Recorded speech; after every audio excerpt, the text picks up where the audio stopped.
John, how did we meet? You remember?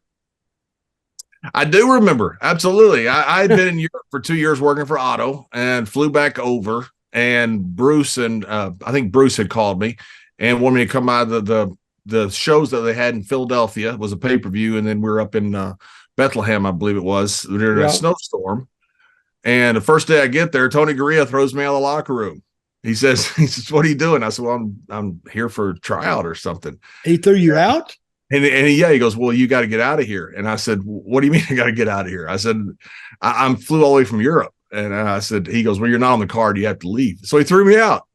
So I went to the hotel and tried to change my flight, and I couldn't change it. And so I thought, well, I'll go the next day. But it was snowing like crazy.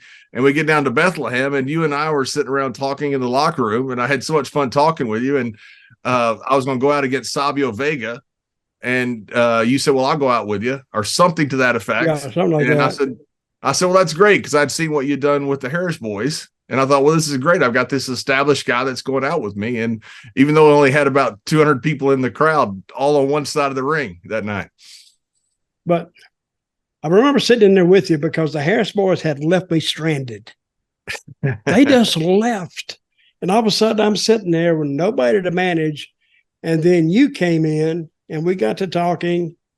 And I said, "What do you think about me going to the ring with you tonight?" You said, "Hey, fine with me." And then I forgot, I think Bruce walked in or somebody walked in.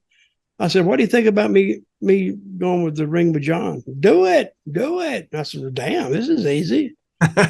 So I went out there and you had the match with Savio, and it was a good match. And I remember you come out and you say, how did I do? And I remember telling you, if that don't get you a job, nothing will. And then Bruce Pritchard walked in about 5 minutes, 10 minutes later. And he says, "You're hired." Did he bring your papers to sign right then? No, didn't bring me anything. Okay. He came in and told me. Then Gerald Briscoe and JJ pulled me aside and said, "Hey, we want to sign you. We understand you're going to WCW." And I said, "Yeah, my plan was to come here first. And if you guys wanted me, I was going to stay here. But if not, I'm going down to WCW." Well, Briscoe pulled me into the payphone. He goes, "Well, hey, I want you to call him right now. I'm going to watch you."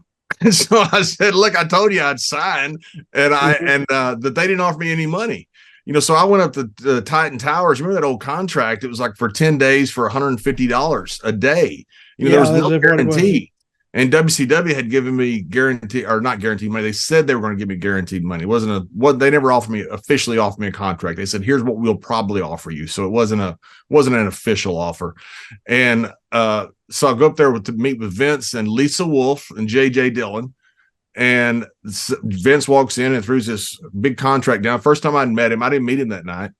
And he says, "That contract's not worth the ink it's written on, but I guarantee the handshake behind it." And I said, "Good enough for me." So I shook his hand and signed the contract without even reading it and gave it back to him. Yeah. Vince liked you. Yeah. We always had a good relationship. Still do. I saw him not too long ago. And how's he doing?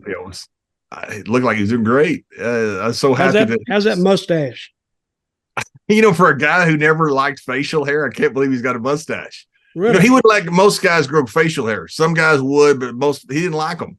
His announcers, he didn't want them to have, and I can't believe he's got a mustache.